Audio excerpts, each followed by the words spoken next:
Hello, I'm Aiko, and I specialize in posting movie reviews. I would like to share a lot of movie reviews, thoughts, and questions. Oh, everyone, please subscribe to the channel. In this review, I will talk about the story without spoilers up to the middle. If you are concerned about the second half of the story, please watch the movie and then listen to what I have to say.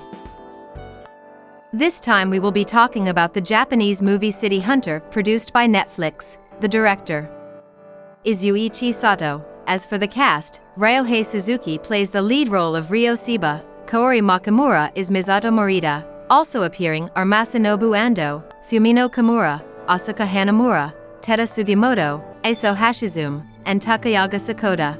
The original work is City Hunter, a manga by Tsukasa Hojo. The story goes something like this. Ryo Shiba is a top-notch sweeper who handles various troubles that occur in the underworld of Shinjuku, Tokyo, one of the world's largest cities. Ryo Shiba and his partner Makamura undertake the task of searching for Kurumi, a famous cosplayer. Around that time, mysterious violent incidents occur frequently in Shinjuku, and Misako Noga, a talented detective, is having trouble. Ryo and Makamura pursue Kurumi in perfect harmony, but Makamura leaves this world after getting caught up in a mysterious violent incident. Makamura's sister Kaori, who was present at the scene, begs Ryo to investigate the truth of the incident, and together they take on the shadowy organization. The story is as above. The original City Hunter is a manga that was a big hit in Japan in the 1980s. The TV anime was also a big hit, so everyone in Japan over the age of 30 knows about it. So far, there has been a Hong Kong version starring Jackie Chan and a French version starring director Philippe Lachaud, but a Japanese version has finally been made. In this movie, what the director wanted to portray was the exhilarating action of a perverted male superhero. This movie tells the story of the main character, Ryo Shiba, who survives in the world of outlaws and confronts the evils of the underworld. The character setting of Ryo Shiba is very attractive. Shiba usually only thinks about erotic things. But when it comes to work, she fights against evil more sharply than the police, and she's also incredibly skilled with a pistol, which is cool. However, although there are no direct love scenes in this movie, there are quite a few sexy scenes between both men and women, so I think you should be careful when watching it with your family. In this movie, the characters are the same as they were in the 1980s at the time of the original, but other than that, the characters are mostly modern. Other than that, there are message boards at stations, but these days they no longer exist. The highlight of this movie is how Ryo Shiba takes on evil and is filled with powerful action scenes. In particular, the scenes where Ryo Shiba uses her specialty, a pistol, are shot in a very elaborate manner and are very impressive. Ryo Shiba is definitely strong, so to be honest, it doesn't feel that thrilling, but I think it would be interesting to find out. Ryo Shiba, played by Ryohei Suzuki, gives a great performance that will please even fans of the original work and anime.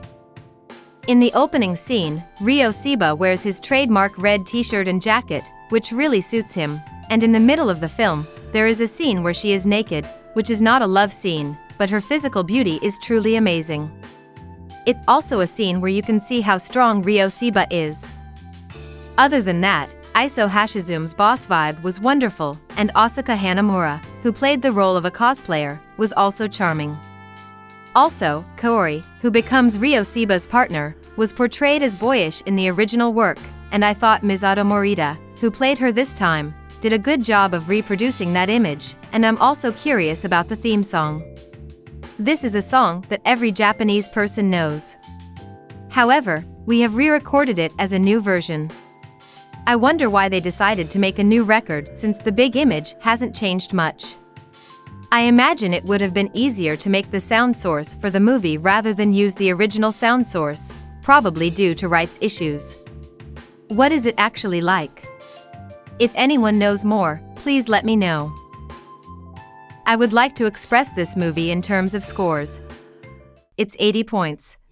The reproduction of the original work is also wonderful, and it was simply interesting and enjoyable. Now, from here on out, there will be spoilers. If you haven't seen this movie yet, please subscribe and like the channel, then close your browser or app.